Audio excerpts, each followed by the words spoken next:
Are you the famous photographer? Are you here for a shoot today? The woman in front of me is staring at me excitedly. It seems she knows that I am a photographer. We met at the beach. Despite playing in the sand with her family of 3, she seems very interested in what I have to say. It's nostalgic to think about my early days as a photographer when people didn't believe me, and I hardly got any interviews. When I told her that I was here for a photo shoot, she offered to be the subject without hiding her excitement. "But can you make sure not to show my child's face?" she said, pointing at a cute little girl. A girl of about 2 or 3 years old is looking at us with her round eyes. "Of course. What about the father?" When I asked, the father looked pale, darting his eyes around, and gave a non-committal answer. I guess it can't be helped. After all, the father, who is building a sandcastle with the girl, is my husband. My name is Monica. I am a 30-year-old freelance photographer. I often get called for school events and weddings in the neighborhood. I capture moments filled with smiles and friendship and convey them through my photos. It's not just about taking pictures, it's about sharing happiness by shaping memories and emotions. Capturing various moments of joy is my job and my passion. But there was an event that suddenly stopped the shudder of my life. My husband, Alex, was a busy businessman. He was involved in the development of leisure facilities and tourist spots and traveled all over the country. We couldn't spend much time together because of our busy schedules, but the time we did spend together was special. Even if it was just a little time, being with him and seeing his smile supported me. I had no intention of quitting my photography job. We promised to support each other's careers while getting married. Taking that as a cue, I started looking for ways to work from home even for photography. First, I posted landscape photos and portraits of people who gave permission on social media as a portfolio. By showcasing my work in virtual galleries like online photo exhibitions, not only publishers and peers in the photography industry but also general users widely interfered, which worked well, and my followers increased rapidly. Since live streaming was possible on social media, I started doing talk shows and explanations about the photos I took and started making money. I share the stories and techniques behind the photos while sharing the photos I took. Communicating through photos is fun and rewarding. I was as active in public relations on social media as I was in going out and taking pictures, and my follower count increased steadily. Alex was still on business trips, so I spent more time with my in-laws, but fortunately, they were interested in my social media activities. I became closer to them by teaching them how to use smartphones and social media, and they often come to see my photos and live broadcasts. Both are very nice people, and even when my husband is on a business trip, I don't feel lonely and spend fulfilling days. However, there was a significant void in our lives. That is, we didn't have children. We took tests many times, but we couldn't have children. Both of us wanted children, so the fact that we couldn't have children for several years after marriage cast a subtle shadow over our relationship. At first, my husband was encouraging and cooperative, but he got tired of the economic burden and the time-consuming hospital visits, and I could see that the distance between our hearts was gradually increasing. It didn't help that the project he was working on was reaching its climax, and he was flying all over the country and not coming back for 3 or 4 days. It was clear that he was becoming more and more indifferent to the treatment that had no end in sight, focusing more on his work. He started to show less consideration for me, who couldn't conceive, and started to talk more about his work. While I felt lonely, I tried to understand his busyness. But no matter how much I understood, our feelings did not come closer together. Yesterday I had a meeting with a client, and it seems that a new project is about to start. I think I will be staying overnight for a while from next week. My husband told me this as he took out dirty clothes from a large suitcase. I just came home a while ago, but I hurriedly started the washing machine. Alex doesn't do laundry, doesn't take his clothes to the cleaners, and ends up buying new shirts. He says this way he won't fail and it's faster, but I want to save money where I can. What about the hospital? That's impossible. I have to go directly, right? I can't leave work and I need a break next week. I sighed quietly so my husband couldn't hear. I had made a reservation at the hospital, but there was nothing I could do if he said he was on a business trip. I didn't want to cause trouble for my husband's company, and I was happy that his work was being appreciated. I didn't want to get in the way. But I'm also busy and it's tough. You are also going out for a shoot, right? Let's both do our best at work. Yes, Alex, take care of yourself too. I swallowed my words even though I was casually refused.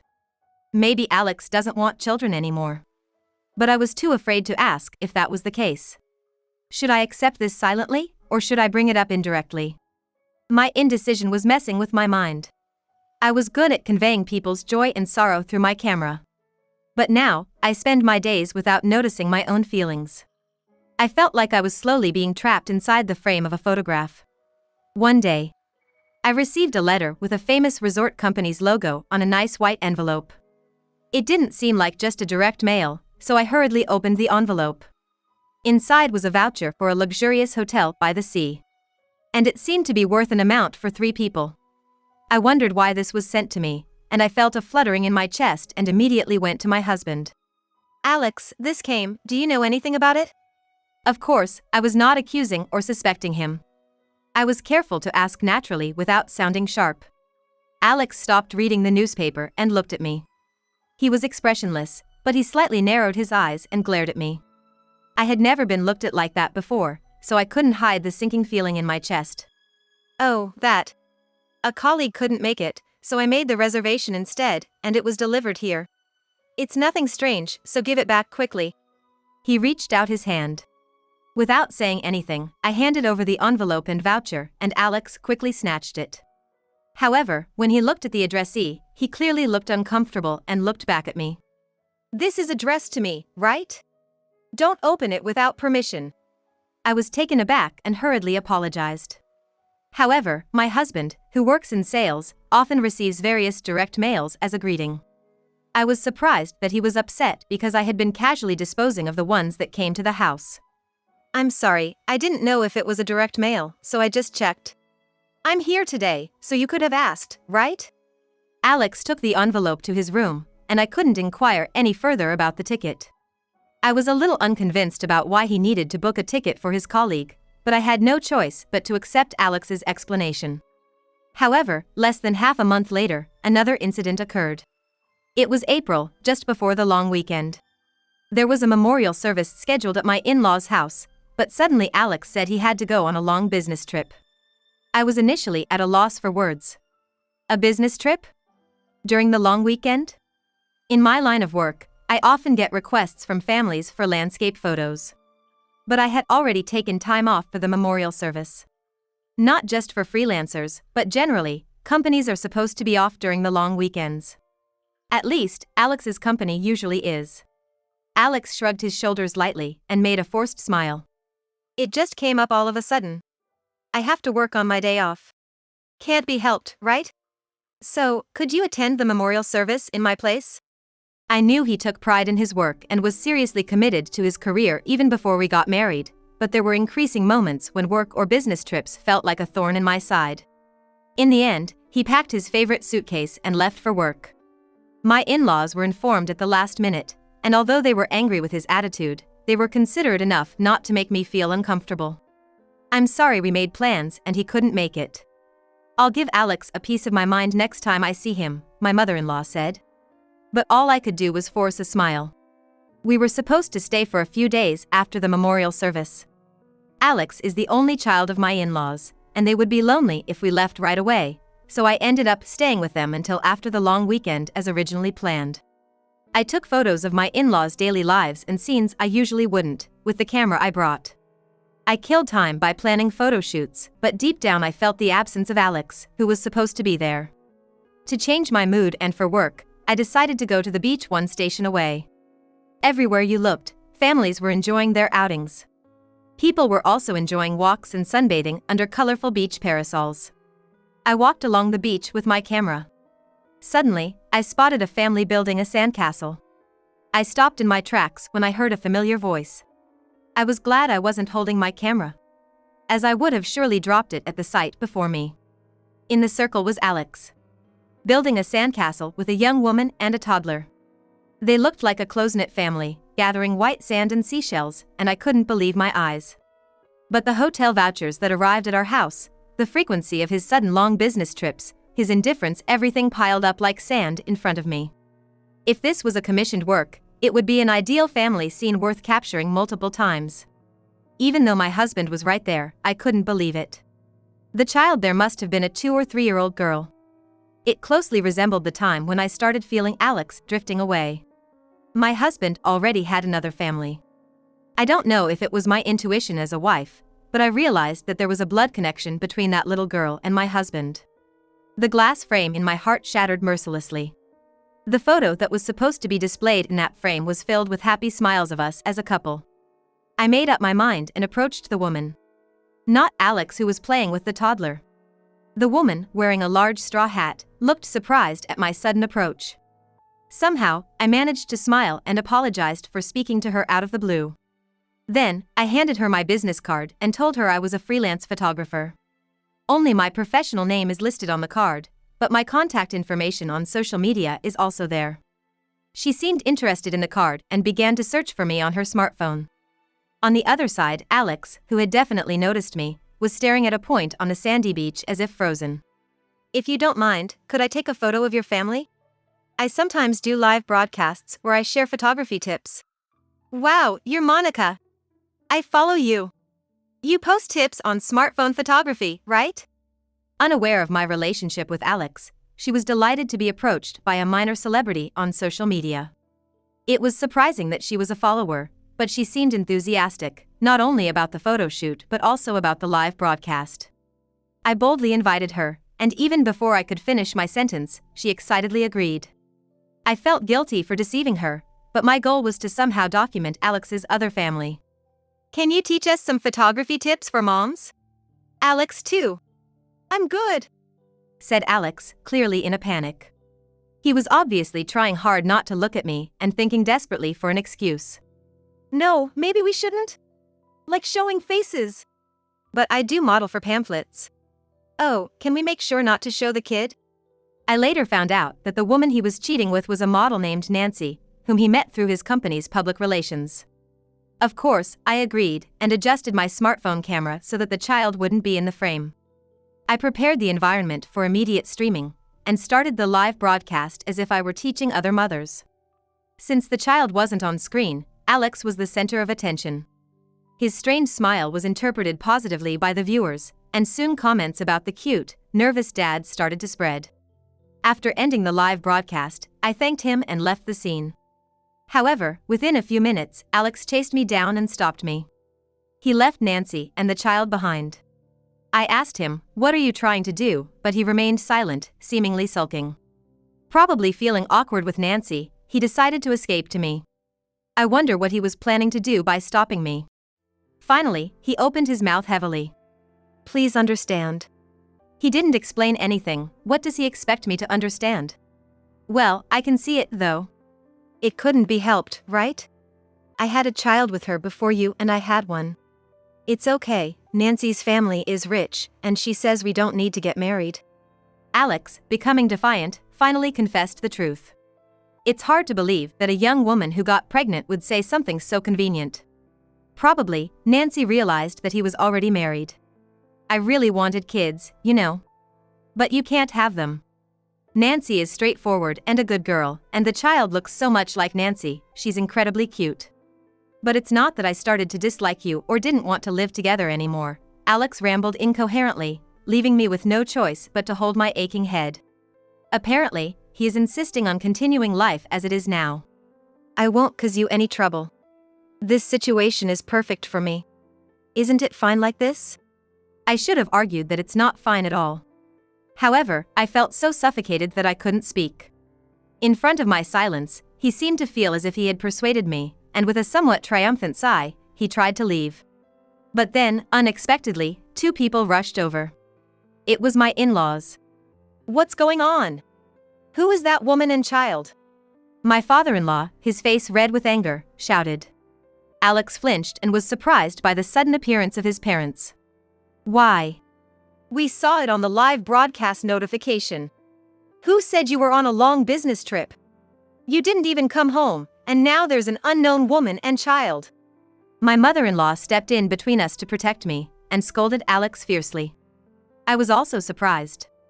They had seen the live broadcast on social media, and realized that something serious was happening.